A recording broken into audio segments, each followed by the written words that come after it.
बोलू नका मुली, तोंड बंद ठेवा. आपल्या शाळेचे माजी विद्यार्थी श्री जगन्नाथजी महाराज, ज्यांचं पूर्वीचं नाव जगदीश शुक्लान देशमुख असं त्यांचं नाव आहे, पण आता ते जगन्नाथजी महाराज या नावाने ते ओळखले जातात. आपल्या शाळेचे माजी विद्यार्थी नवोदय विद्यालयामध्ये त्यांचं सिलेक्शन इयत्ता 6वी मध्ये झालेलं होतं. VCTI इंजिनियर आमचे उच्च शिक्षित ते. तुमच्या माहितीसाठी सांगतो की 12वी विज्ञान, 12वीची जी आपली बोर्डाची परीक्षा झाली होती विज्ञानाची, या बोर्डाच्या परीक्षेमध्ये ते नाशिक बोर्डामध्ये दुसरा क्रमांक त्यांचा आलेला होता. म्हणजे विचार करा तुम्ही, आपण 35 वर थांबतो आणि त्यांचा दुसरा क्रमांक आला होता. म्हणजे बुद्धिमत्तेच्या बाबतीमध्ये, हुशारीच्या बाबतीमध्ये ते अतिशय पुढे. परंतु आता त्यांनी संपूर्ण त्यांचं आयुष्य जे त्याआधी नोकरीला पण होते, इंजिनियर होते, संगमनेरला चांगल्या पगाराची नोकरी सोडून गीतेचा प्रचार करण्यासाठी त्यांनी इस्कॉनचे मंदिर असतात आपले, या इस्कॉन मंदिराच्या संबंधित गीता प्रसार करण्यासाठी, आपल्या धर्माचा प्रसार करण्यासाठी त्यांनी पूर्ण जीवन आपलं समर्पित केलेलं आहे. गीतेच्या बाबतीमध्ये आपला जो प्रमुख ग्रंथ आहे गीता, परंतु आपल्याला त्याबद्दल काहीच माहिती नाही.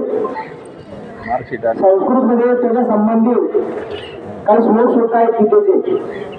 तुम्ही बऱ्याचशा विद्यार्थ्यांनी संस्कृत घेतलं सुद्धा असेल याच्या आधी.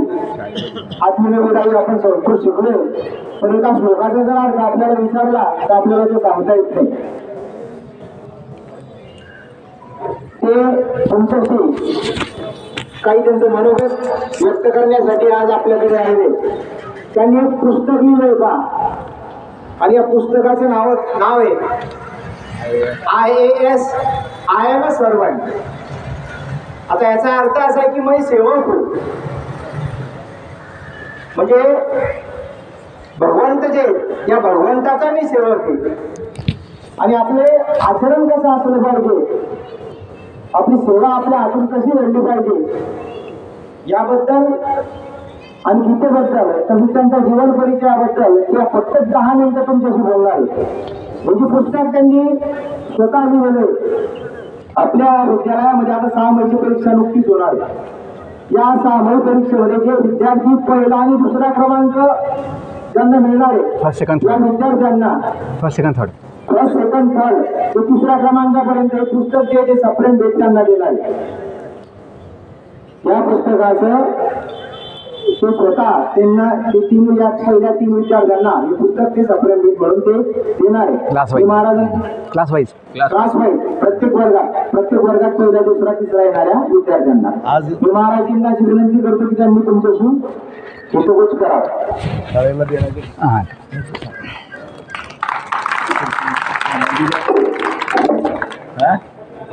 तसं धन्यवाद मला या शाळेत एक सेवेची संधी दिल्याबद्दल. मला विशेष आनंद वाटतो की माझं जीवन जे घडलं ते इथे घडलेलं आहे. 1ली ते 5वी मी ह्याच कॅम्पसमध्ये वाढलो आहे. आणि जेव्हा मी आज आलो तेव्हा सगळ्या आठवणी आल्या त्या की आपण डबे खायचो, हे आपले क्लासरूम होते, आपले शिक्षक आहे, काही 2-3 शिक्षक आहेत अजून. AK पाटील सर त्या मला त्यावेळेस होते क्लास टीचर. आता बहुतेक ते डिसेंबरला रिटायर झाले, पण आज दिसले मला शाळेमध्ये आले होते. तुम्ही ओळखता AK पाटील सरांना? तर त्या मला 5वीला असताना क्लास टीचर होते. नंतर मी 6वीपासून गेलो भुसावळला नवोदय विद्यालयामध्ये. तर मुलांनो, आपलं हे जे शालेय जीवन आहे अतिशय महत्त्वाचा भाग आहे जीवनाचा. आपण ह्या वयामध्ये ज्या सवयी आपल्यामध्ये आणू बनवू त्या आयुष्यभर काम येतील, आयुष्यभर. आणि या सवयी नंतर बदलता येत नाही. एकदा त्या सवयी बनल्यानंतर बदलता येत नाही. पण लहान वयामध्ये शालेय जीवनामध्ये आपण त्या सवयी बदलू शकतो, जर चुकीच्या असतील तर चांगल्या सवयी लावू शकतो. जीवन हे कायमसाठी नाही आहे, हे समजलं पाहिजे. जीवन म्हणजे शरीर, जे मनुष्य देह भेटलेला आहे कायमसाठी नाही आहे, याचं भान आलं पाहिजे. पशुपक्ष्यांना याचं भान नसतं, ते केवळ देहाच्या सुखासाठी जीवन जगतात. मनुष्य जो आहे समजू शकतो की देहाचं सुख हे आपलं सुख नाही आहे. आपण काही देह नाही आहे, देह आपलं एक वाहन आहे. जीवन एक सुंदर प्रवास आहे. सोपं उदाहरण आहे जीवन समजायला. जीवन एक सुंदर प्रवास आहे. प्रवासात वाहन पाहिजे, हा देह भेटला आहे आपल्याला, मनुष्य देह भेटला आहे जो अनमोल आहे, अतिशय दुर्मिळ आहे. 84 लाख योनीमध्ये काही जीवांना, भाग्यवान जीवांना मनुष्य देह मिळतो. काहींना कीटक जन्म, काहींना पशु पक्षी वनस्पती असंख्य जीव आहेत. आपल्याला मनुष्य जीवन भेटलेलं आहे, अनमोल आहे, दुर्मिळ आहे. आणि ते जर महान व्हायचं असेल, सफल व्हायचं असेल तर शालेय जीवन हे अतिशय महत्त्वाचा भाग आहे. की ह्या वयामध्ये ज्ञान घेऊन आपण जीवनाला महान बनवू शकतो. कोणतं ज्ञान? केवळ व्यावसायिक ज्ञान नाही. केवळ व्यवसाय आवश्यक आहे, पण अति आवश्यक काय आहे? जीवनाचं ज्ञान. एक व्यवसाय पाहिजे, काही कमवायला पाहिजे, जीवन उदरनिर्वाह होण्यासाठी काही व्यवसाय पाहिजे, ते ठीक आहे. पण केवळ त्याने समाधान नाही होणार. पशुपक्ष्यांना तर कोणत्या कामाला जायची आवश्यकता नाही, काही शिकायची आवश्यकता नाही. जीवन जगायचं त्यांना जे काही आवश्यक आहे, अन्न पाणी व्यवस्था भगवंताने आधीच दिलेली आहे, आपली पण केलेली आहे. तर त्यासाठी जास्त चिंतेची आवश्यकता नाही आहे. महत्त्वाचा विषय हा आहे की जीवन जे भेटलेलं आहे त्याचं समाधान कधी होईल. आमचा विषय किंवा हा विचार शालेय जीवनापासून आला होता की जीवन हे अनमोल तर आहे, पण सोबत अनिश्चित पण आहे. अनिश्चित आहे. किती दिवस आपलं जीवन आहे सांगायला कोणी सांगू शकत नाही. ना PM सांगू शकत, ना CM सांगू शकत, ना कोणी राष्ट्रपती सांगू शकत, ना कोणी उद्योगपती सांगू शकत की आपलं जीवन हे देह किती दिवस चालणार, कोणाला माहीत नाही. ना कोणी सायंटिस्ट सांगू शकत.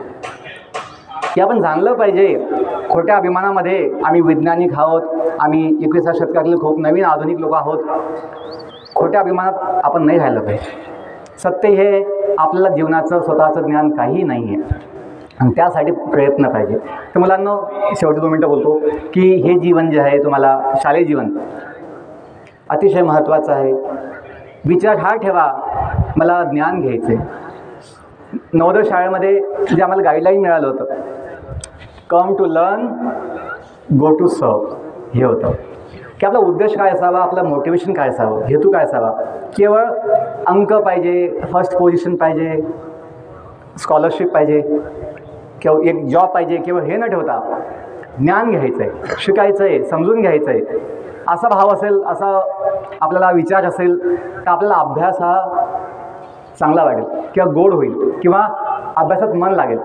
आज मोठी समस्या मुलांची की अभ्यासात मन लागत नाही, अभ्यास चांगला वाटत नाही, मनात भलते विचार खूप येतात, अनावश्यक विचार. उपाय हाच आहे, आपलं मोटिवेशन अंक नसावेत, मार्क्स नसावेत, आपलं मोटिवेशन ज्ञान घ्यायचं आहे. हा विचार मोठा आहे, उदात्त आहे. ज्ञान पण काय घ्यायचं आहे? केवळ जॉबसाठी नाही, नोकर बनण्यासाठी नाही, केवळ कंपनीमध्ये कोणत्या ऑफिसमध्ये. ज्ञान घ्यायचं आहे सेवेसाठी. तर come to learn, go to serve, हा जो भाव आहे सेवेचा अतिशय महान आहे. हनुमंत जे आहेत, हनुमानजी, त्यांचं जीवन महान कशामुळे आहे? या सेवेच्या भावनेमुळे. ते जे म्हणतात मी भगवंताचा सेवक आहे, जय श्रीराम. जे हनुमानजीचा भाव आहे की भगवंताचा मी सेवक आहे, मी दास आहे. तर ह्या भावनेमध्ये रामदास स्वामींनी सुद्धा जे पुस्तक लिहिलं, ग्रंथ लिहिला आहे दासबोध, त्यात पण तोच विषय मांडला आहे की आपण सर्व भगवंताचे जो एक जगाचा मालक आहे त्याचे आपण सेवक आहोत. आपण जे म्हणतो सबका मालिक एक, सर्व मनुष्यांचा नाही, केवळ सर्व जीवांचा स्वामी मालक प्रभू भगवंत एक आहे. आपण सेवक आहोत, आपण भगवंताचे आहोत. हे जे ज्ञान आहे मुलांना तुम्हाला आत्मसंयम देईल. आज जे मन भटकतं आहे चुकीच्या ठिकाणी, अनावश्यक ठिकाणी, ते भटकणं थांबू शकतं जेव्हा तुमचं मन भगवंताकडे वळणार.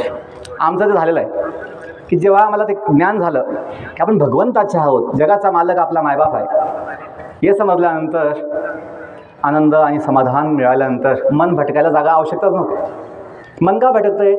तर काही सुख पाहिजे हो, काही आनंद पाहिजे, काही समाधान पाहिजे, ते आवश्यक आहे. पण हाय कुठे आनंद समाधान? या देहात नाही आहे, हाडामासाच्या अवयवामध्ये सुख समाधान आनंद नाही मुलांना.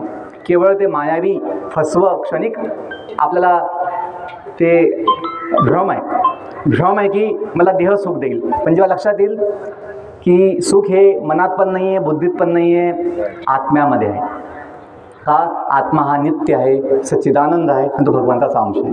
शेवटचं वाक्य की आपल्या जीवनाचं जे सुख पाहिजे, जीवनाचं अनंत समाधान अनंत सुख, हे भगवंताच्या सोबत आपला संबंध जाणण्यामध्ये आहे आणि अनुभवण्यामध्ये. आपलं जे गाव जे आहे महान झालेलं आहे समर्थ गोविंद महाराज यांच्या समाधीमुळे आणि हरिहरेश्वर महादेवाच्यामुळे. अतिशय वैभव आपलं गावाचं आहे की पुण्यभूमी आहे. म्हणून तो संस्कार आम्हाला भेटला लहानपणी की आपलं जीवन हे भगवंताचं बनण्यासाठी आहे आणि त्यामध्ये कमी काहीच पडणार नाही. तुमची बुद्धी शुद्ध होईल, मन शांत होईल, जीवनाचा अनंत समाधान होईल. हे आमचा अनुभव आहे. तर ह्या निमित्ताने मला इथे यायला भेटलं, तुमच्याशी काही बोलायला भेटलं. आमचा विश्वास आहे तुम्ही जर हा विचार ठेवला, असं मला शिकायचं आहे, ज्ञान घ्यायचं आहे, 90% भेटलं नाही भेटलं काय अडचण नाही. जे काही भेटेल तुम्हाला आनंद असेल, समाधान असेल का तुम्ही ज्ञान घेतलं आहे. जे मुलं केवळ एक्झामसाठी अभ्यास ठेवतात, एक्झाम संपले की ते डोक्यात राहत नाही, ते विसर पडतो आणि बुद्धी शुद्ध होत नाही. पण जेव्हा मी पुस्तक वाचेल, काही ज्ञान घेईल किंवा मी शिकेल ज्ञानासाठी, असं असेल तर ते ज्ञान जीवनात कामी येतं, समाजाच्या उपयोगी येतं. असा आमचा अनुभव आहे की आणि तुम्हाला मग शिक्षकांशी वागायचं कसं, आपला व्यवहार कसा असावा हे पण लक्षात येईल. समाजामध्ये लोक आपले अंक नाही बघणार, दिसत पण नाही, आपले गुण दिसतात. आपले गुण चांगले आहेत का वाईट आहे लोकांना न सांगता कळतं, बघून कळतं. म्हणून आपले ॲक्शन्स जे आहेत ते शुद्ध पाहिजे, आपला व्यवहार शुद्ध पाहिजे आणि त्याने आपलं जीवन महान होईल. तर मी ह्या निमित्ताने तुम्हाला शुभेच्छा देतो की तुमचं जे शालेय जीवन आहे की आता उच्च माध्यमिक जे जीवन आहे ते महान हो, तुम्हाला चांगलं यश मिळो. यश केवळ अंकांचं नाही आहे, यश हे तुम्ही जीवनात काय ज्ञान कमवलं आहे, मिळवलं आहे त्याच्यावर अवलंबून आहे आणि त्याची समान संधी सर्वांना उपलब्ध आहे. 90% सर्वांना भेटणार नाही, पण सर्वांचं जीवन महान होऊ शकतं. कशाने? सेवेच्या भावनेमुळे आणि ज्ञान घ्यायचं आहे ह्या भावनेमुळे. तर खूप धन्यवाद. I wish you all the best. Thank you. एक कॉपी देणार, कॉपी देत आहे. तर मी सांगायला विसरलो की मी माझ्याकडनं आपल्या शाळेसाठी 10 पुस्तकं आज गिफ्ट देतो आहे की ही पुस्तक शाळेमध्ये असावीत, ज्यांना इच्छा असेल वाचण्याची ते वाचू शकतात. आणि नंतर ग्रंथालयामध्ये आणि ज्या शिक्षकांना पाहिजे असेल, इच्छुक असेल ते पण मी देशमुख सरांकडनं देऊ शकतो. आणि मुलांना मी सांगितलं की जे 11th आणि 12th क्लासमध्ये आपल्या 6 महिन्याच्या परीक्षेमध्ये जे असेल त्यांना मी फर्स्ट सेकंड थर्ड जे मुलं घेतील त्यांनाही भेट म्हणून देतो आहे. आनंद कॉपी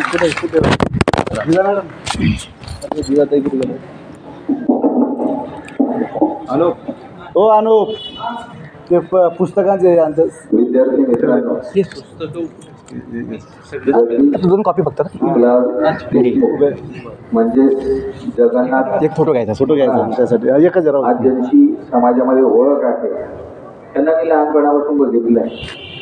माझ्या घराच्या बाजूला गल्लीत राहणारे एक हुशार विद्यार्थी, होणार विद्यार्थी म्हणून आपल्या शाळेचं एक नावलौकिक होतं.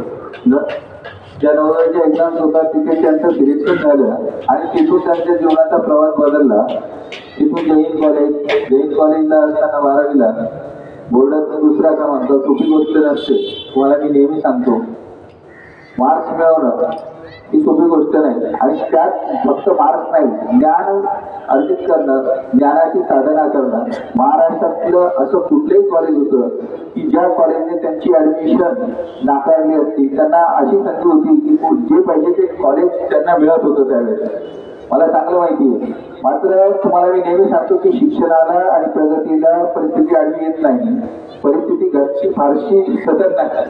शेतकरी कुटुंब, खूप कमी शेती, काटकसरीचं जीवन, पण त्यामध्ये शिक्षणाला त्यांना मिळालेली स्कॉलरशिप, त्यांना मिळालेली मदत आणि तशी मदत तुम्हालाही मिळू शकते. त्यानंतर के सोमय्या कॉलेजला केलेली लेक्चररशिप, संगमनेरला आदित्य वाहिनीला लेक्चरर म्हणून इंजिनिअरिंगचं, असं इंजिनिअरिंगच्या क्षेत्रातही त्यांचं खूप वेगळं व्यक्तिमत्व होतं आणि त्यातून इस्कॉनच्या मार्गाला ते लागले. आता काय असतं जीवनामध्ये, कुठेतरी आपला प्रवास एका विशिष्ट दिशेने जात असतो. पैसा हा सर्वस्व नसतो. जगण्यासाठी अन्न लागतं आणि तेव्हा युद्ध पोटासाठी अन्नच लागतं. तो श्रीमंत असो, गरीब असो, कुठल्या जाती धर्माचा असो, मात्र त्याच्याकडे ज्ञान असलं पाहिजे. आणि ज्याच्याकडे ज्ञान आहे तो या जगामध्ये चांगल्या प्रकारे प्रगती करू शकतो, जगावरती राज्य करू शकतो, अधिराज्य करू शकतो. तुम्ही बघितलं असेल, ज्ञानाच्या साह्याने आपण चंद्रावरती सुद्धा पोहोचलेलो आहोत आणि आपली प्रगती सुरू आहे. कारण ज्ञान त्यांच्याकडे आहे, त्यांची प्रगती कधीही थांबत नाही. मात्र हे करत असताना आपल्यावर शिस्त असली पाहिजे, डिसिप्लिन असली पाहिजे, प्रामाणिकपणा असला पाहिजे, आपली परमनन्स असलं पाहिजे, चिकाटी असली पाहिजे. असे काही गुण आहेत की जे तुम्हाला या शाळेतून मिळतात, ते तुमच्यामध्ये असले पाहिजे आणि ते सातत्याने जोपासले पाहिजे. तेव्हाच आपली प्रगती होते.